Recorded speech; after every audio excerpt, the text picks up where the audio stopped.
Somebody had a question? Yeah. Can you talk about the fall of Eleusis? How does the light go out when we go to that? The fall of Eleusis. Well, as you all probably know, Eleusis was a cult site near Athens on a plain.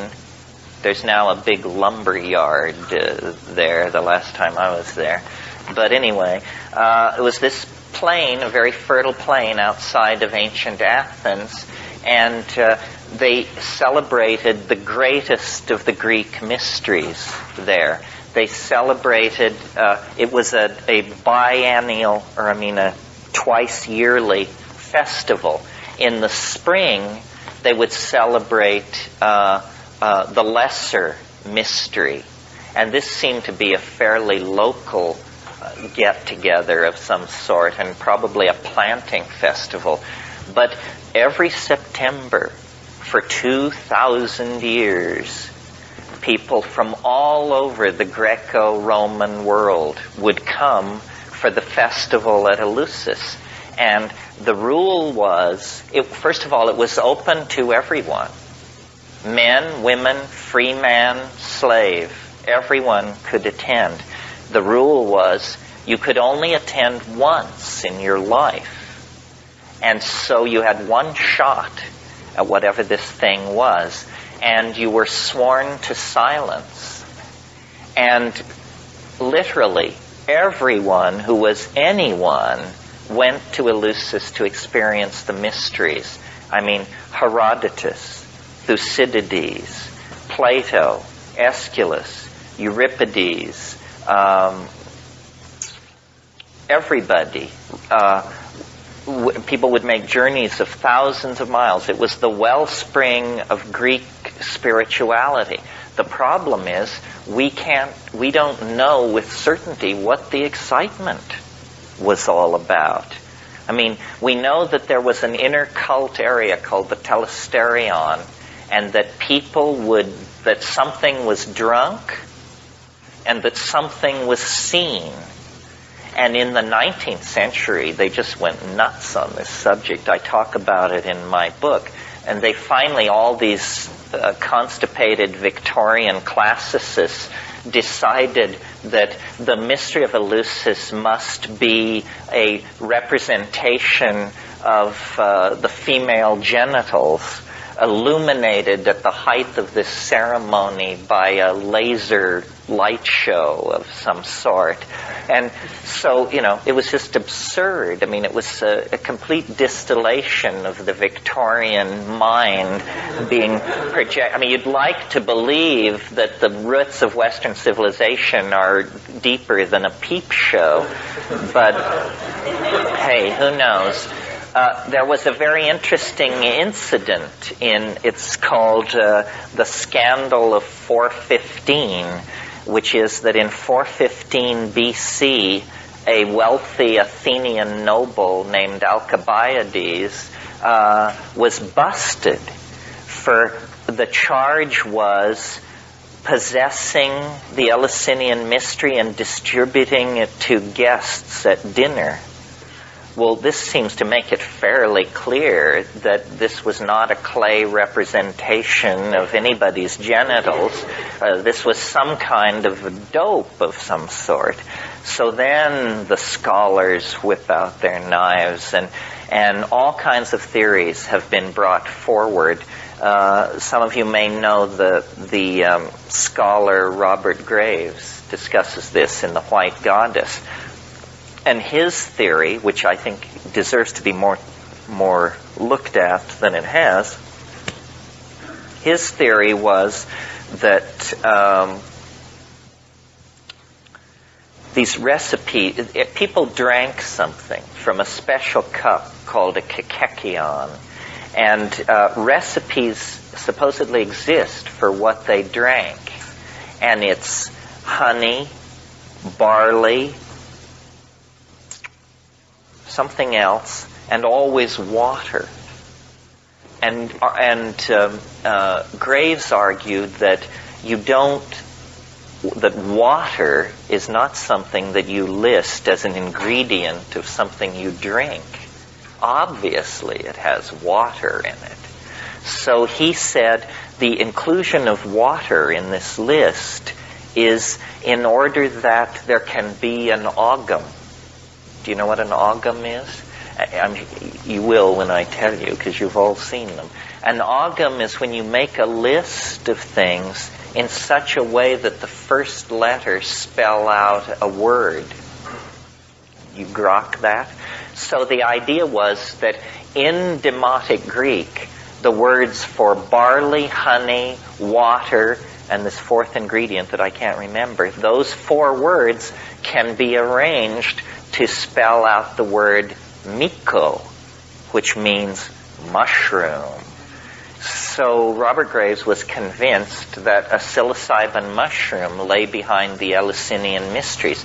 This is a pretty good, this is not entirely unreasonable. Now, a few years ago, there was a book written by the great mushroom enthusiast and discoverer Gordon Wasson and the chemist who discovered LSD, Albert Hofmann, and the classicist Ruck. The three of them, and Jonathan Ott, I think, was also in there, wrote a book called Persephone's Quest.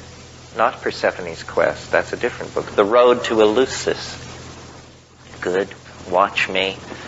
The Road to Eleusis. And they put forth there a new theory, which was that on the plain of Eleusis they grew barley. And these people thought that there may have been a special strain of claviceps. Do you all know what claviceps is? Do you all know what ergot is? Ergot is a smut. A smut is a disgusting disease, a fungal disease of grain. Have you ever been in a cornfield and seen an ear of corn that looks like it's covered with some black, slimy, horrible stuff that's flowing out of it and all over it? It's absolutely disgusting. Although God, in California, I don't know if this is hit here yet, but in California for the past year, the hippest thing that you can be served at pretentious art openings and stuff like that is corn smut, which they spread on crackers. And it's just horrible. And it's really expensive. I mean, it's more expensive than caviar, and it's just become a craze. And I wouldn't get near it. I mean, it's not only disgusting to look at, but the chemistry of it is so weird. God alone knows. I mean, hives would be the least of your problems. Anyway, so corn smut, and there are rye smuts, and there are wheat smuts. But interestingly, the rye smut, which is ergot, is an organism called Claviceps paspali, produces LSD-like alkaloids. And the problem is that LSD, ergot-related alkaloids also tend to cause convulsions, or they can cause convulsions. If any of you suffer from migraine headaches, now there are a lot of different drugs for migraine. But up until just 4 or 5 years ago, the drug of choice for migraine was called ET, ergonomine tartrate. Ergonomine tartrate, if you've got a kilo of it, you can settle down and make several million hits of LSD. Ergonomine tartrate is this very rigidly controlled underground substance that is produced legally only in certain sanctioned fields in northern Pakistan, and it's produced for the world market of migraine sufferers. And you get these little tiny blue pills. I have migraines. I used to take ergot, but I've gotten it under control. But anyway, it's the drug of choice for migraine because it constricts the blood arteries going into the head. Anyway, Wasson and Hoffman argued that what they were doing at Eleusis is that they were brewing an ergot beer. they were deliberately gathering barley that was infected with claviceps, and they were brewing an intoxicating beer. And people were having a hallucinogenic experience. Well, now this is a great area for the able-bodied among us to do research, because it should be possible to collect claviceps, and maybe even to go to Eleusis and collect claviceps there and culture it out and see if you could make an ergot beer that would actually get you hallucinogenically stoned. I'm not sure what's going on. Ergot is a dangerous substance. I remember an anecdote once. Many years ago, I knew these people who occasionally dealt illegal substances, and one day they were moving some ET to somebody, and they asked this guy there if he would take this ounce of ET and deliver it to this certain address. And when they gave it to him, they said, "Now, this is ET, so just leave it alone." And he got out in the car and he opened up the baggie, and it was this white powder, and he said, these people can't fool me. So he honked up a little of it, and then he went on his appointed rounds, and the guy who was supposed to have the stuff delivered, he was sitting in his house, and he heard this commotion on his front porch, and opened the door to find this guy flopping around with his legs and feet in the air, having convulsive seizures because of the ET he'd snorted up. It's just one more story about the dangers of white powder drugs, folks. Anyway, it's important for the argument because I don't see how they could have been serving several thousand people ergotized beer every September for 2,000 years and not had the Eleusinian mysteries get a certain reputation for risk, that people would have convulsions and conceivably even die of heart attacks. I mean, how could they get that many people loaded year in and year out and not get a bad rap on it? And then I talked to Albert Hoffman about this, and he didn't seem to feel that it was such a problem. He said that what you could do is float hot oil on the surface of this beer, and you could draw off the convulsive alkaloids would have an affinity for the hot oil, and then you could just skim this oil off and discard it, and you would leave the hallucinogenic material in the beer. Well, I haven't tried this. Like I say, it's for the able-bodied. But in any case, this was the last outpost in the West of psychedelic mystery. And eventually, those enthusiastic Christian barbarians appeared on the scene.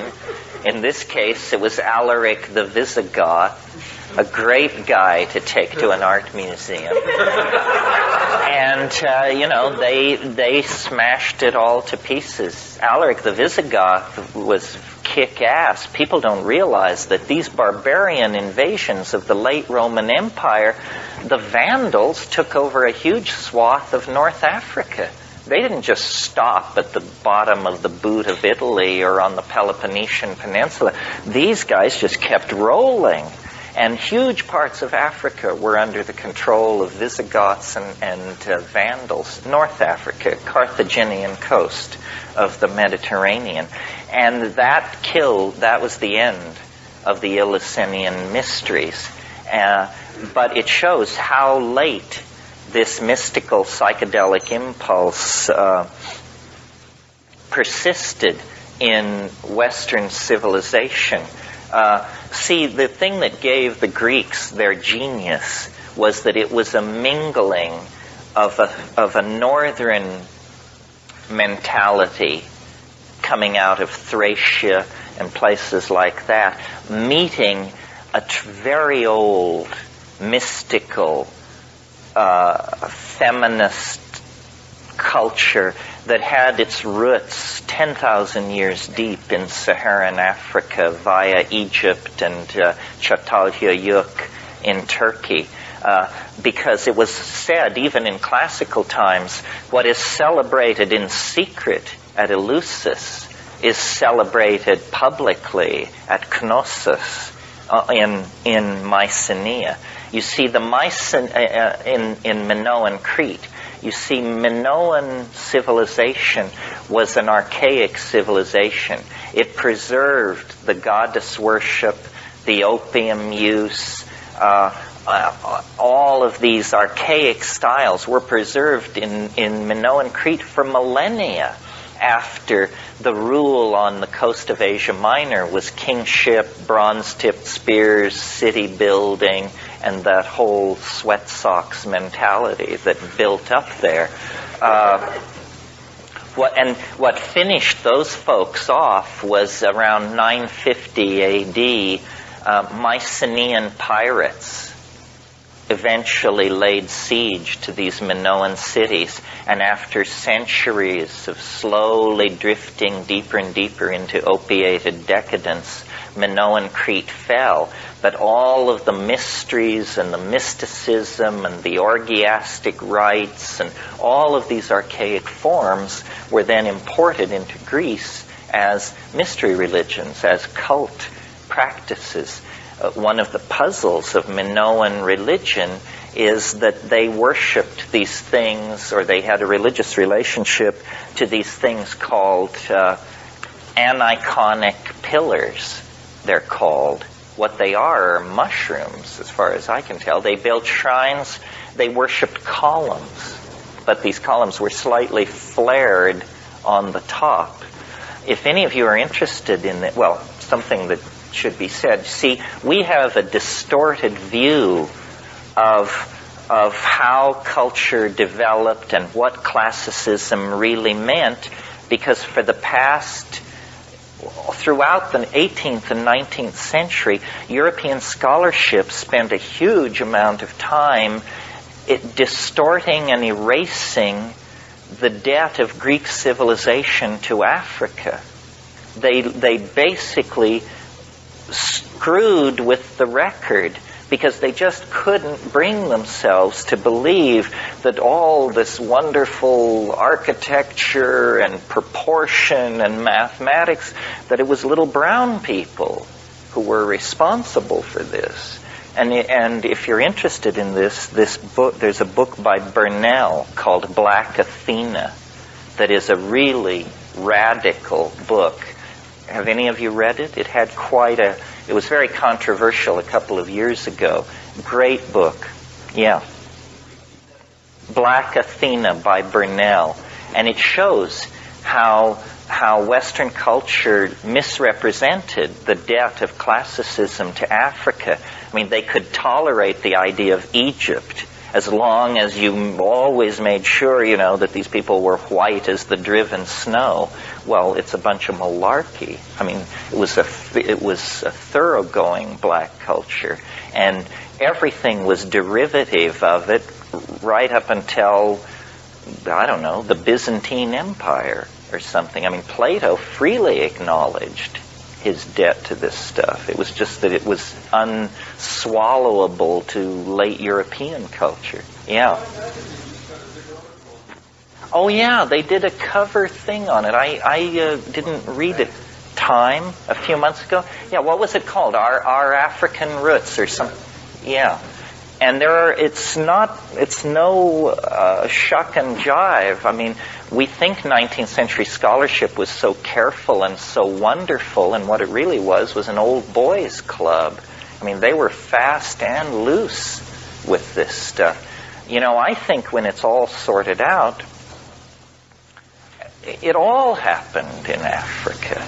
I mean, language, religion, symbolic activity, theater, all of this stuff was in place in Africa from, say, 20,000 BC up until around 9,000 BC in the Saharan grasslands, which then, because of drying, these people were forced into the Nile Valley and into a different cultural style. But the African cradle of civilization, I don't even regard that as a theory. Anybody who doesn't believe that is going to have to do some fast talking. And, there's been this recent effort to say that the Australian Aborigines broke off very, very early. But, it's pretty specious, I think. You probably all know the theory of Eve and the fact that you can trace the maternal line through the episome of the mitochondria. So you can it's actually now believed that every human being on Earth is descended from one woman. And this woman lived in Africa less than 200,000 years ago. It's really amazing. All other human lines have been quenched somewhere along the line. Her progeny were phenomenally successful. And this is, I would say now, the strongest theory about this now is the Eve theory. When it was first propounded, it was thought to be a screwball, but that's because the physical anthropologists didn't really understand how the molecular geneticists achieved this conclusion. Once it was explained to everybody, it's pretty clear, that we are all descended from one single female human being. Not that there weren't other human beings that she was embedded in as a society, but none of those lines of descent reach to the present. Yeah. When you said Minoan civilization is decadent, what sense do you mean that? Well, it was decadent in the sense that it went into a kind of a deep freeze. The level of change in the last 1,000 years of Minoan civilization, the dating of ceramic and stuff like that is almost impossible because they were completely static. They were unchanging for a very, very long time in that late phase, and that's when these opium tallies were rising like crazy. Yeah. Besides the wall, how did you really think about how you dated? The Hermetica. They were beginning to invent, in fact, the Casaubons are considered to be the inventors of modern philology. Oh, is it? Interesting. I wonder if it was a soap job. Modern philology. And the way you do it is by interlocking textual reference and studying locution styles. And it was a tremendous shock to the Renaissance when they realized that what they thought was 5,000 years old was less than 1,000, or was about 1,000 years old. And that's what really discredited that whole worldview, which is in a way silly. Because who cares how old it is? The question is, how much sense does it make? But the Renaissance was so strongly imbued with this belief that the ancient things were the better, that if something was shown to be not as old as previously thought, then it usually went on the discard pile.